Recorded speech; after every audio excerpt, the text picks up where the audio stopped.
Good day, everyone, and welcome to our learning session. I'm your teacher on board, Teacher Rodel. Today is another edition of School on Air. Let me greet our dear learners at home, especially our senior high school learners. Please be with me for the next 30 minutes of our session, and I will be your teacher on air through all this interesting and fruitful study session. Are you ready? Alright, so please have your pen, paper, and your module with you. And for today's objectives, identify figurative language used in a literary text. Determine different types of figurative language.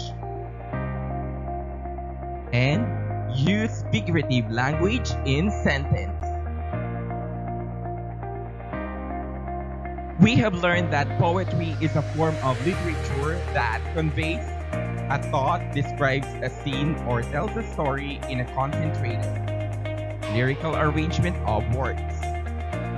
Poems can be structured with rhyming lines and meter, the rhythm and emphasis of a line based on syllabic beats. Poem can also be free form, which follows no formal structure. Alright, so figurative language refers to language that uses words in ways to deviate from their literal interpretation to achieve a more complex or powerful effect. This view of figurative language focuses on the use of figures of speech that play with the meaning of words. There are many types of figures of speech that can be involved in figurative language. Some of the most common are: first, we have metaphor, a figure of speech that makes a comparison between two unrelated things by stating that one thing is another thing, even though this isn't literally true. And for our example, her lips are blooming gumamela. As you can see, her lips was compared to a blooming gumamela. Another one, our frontliners are brave lions. So therefore, our frontliners was compared as brave lions. Okay, so we'll now proceed to simile. A simile, like a metaphor, makes a comparison between two unrelated things. However, instead of stating that one thing is another thing, as in metaphor, a simile states that one thing is like another thing. So metaphor and simile are both comparing between two unrelated things. However, simile is using like or as. Examples: Lito and Maria fought like cats and dogs. Is there a word like or as in the sentence? There is. So therefore, this is an example of simile because there's a word like. Another example: life can be described as similar to a box of chocolates. Is there a word like or as in the sentence? Very good. There is as in the sentence.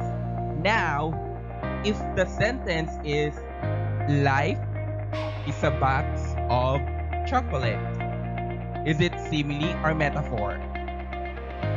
Very good. It is a metaphor because there is no like or as in the sentence. Next, we have oxymoron. An oxymoron pairs contradictory words in order to express new or complex meanings.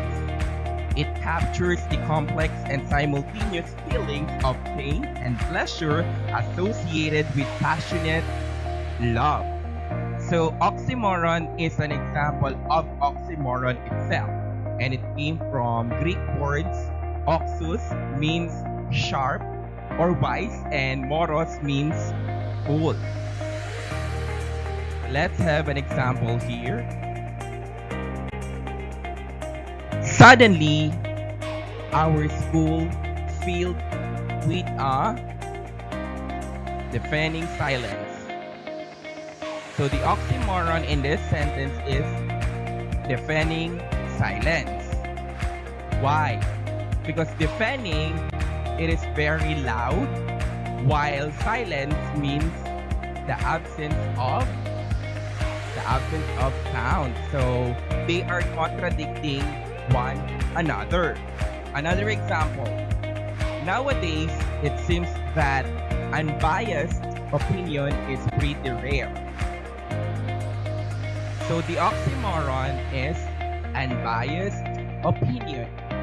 Unbiased, this is objective or fair, while opinion is subjective or one-sided. Therefore, they are contradicting one another. Another figures of speech, we have hyperbole. Hyperbole is an intentional exaggeration of the truth used to emphasize the importance of something or to create a comic effect. Alright. We also have an example of hyperbole here.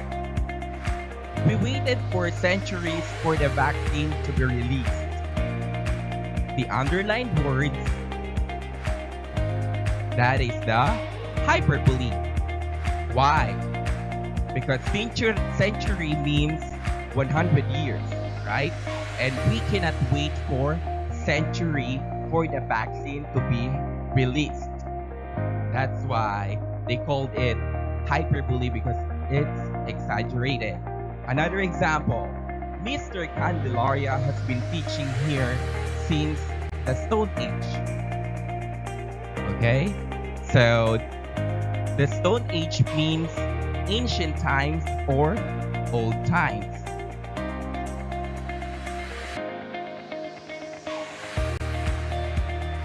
Next, we have personification. In personification, non-human things are described as having human attributes as in the sentence. Let's have example.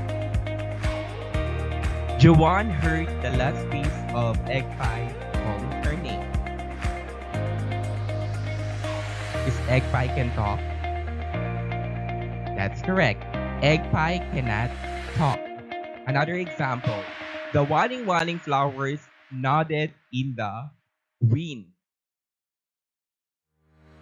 Now let's proceed to onomatopoeia.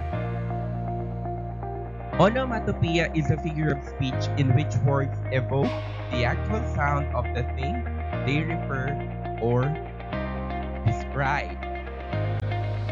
Examples. We knew that our principal was coming because we heard the jingle of his keys.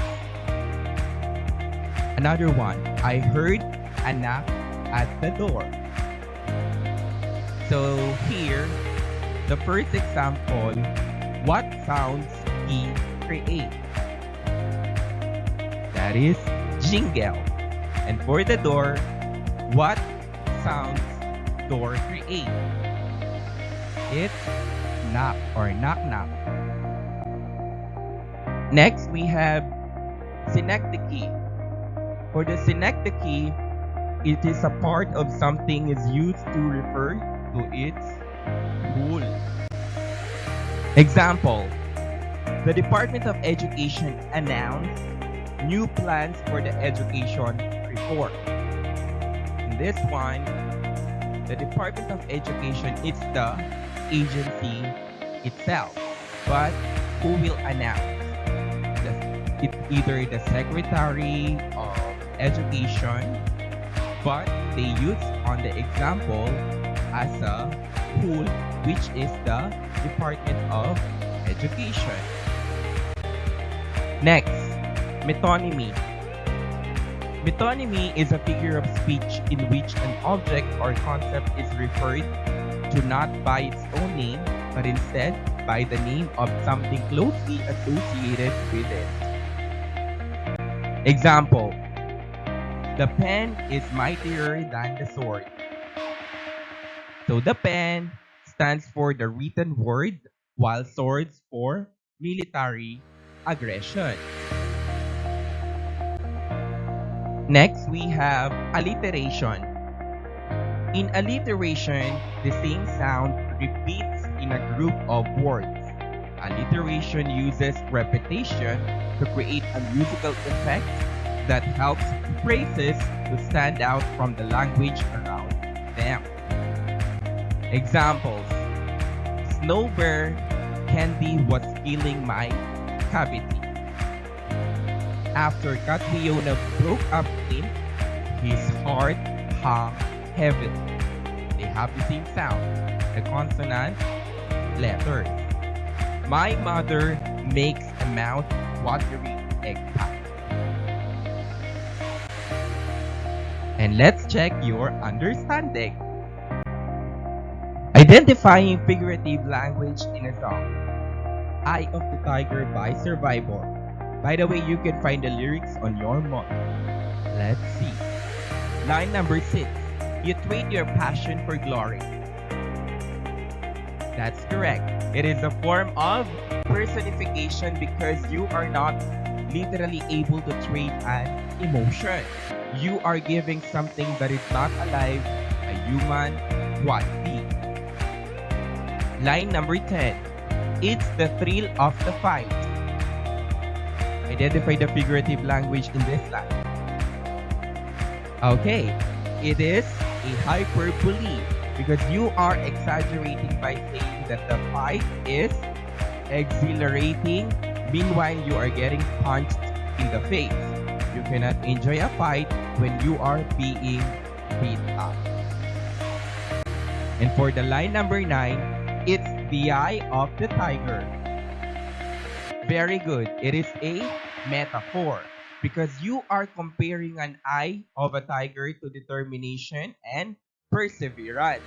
Two different things used to compare something in a sentence. Right, we'll now proceed to the next activity. Instruction: identify what figure of speech is given on each number.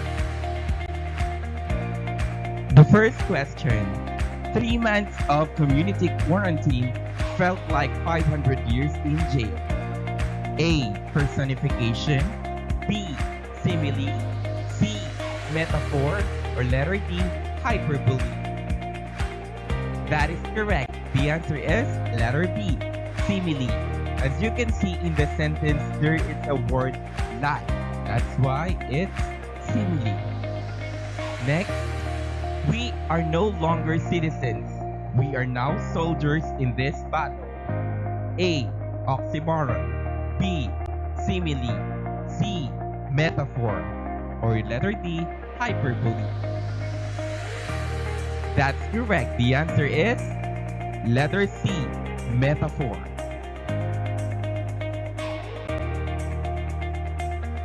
And for our question number 3, I engaged myself in baking pastries despite the scared-to-death situation happening in our country. A. Simile. B. Irony. C.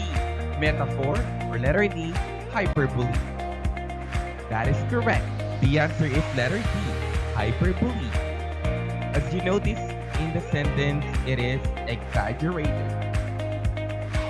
And for the last question, mask and alcohol serve as shield in this what we call new normal. A. Personification. B. Simile. Letter C. Metaphor. Or letter D. Hyperbole. Very good. The answer is letter A. Personification. And for your activities,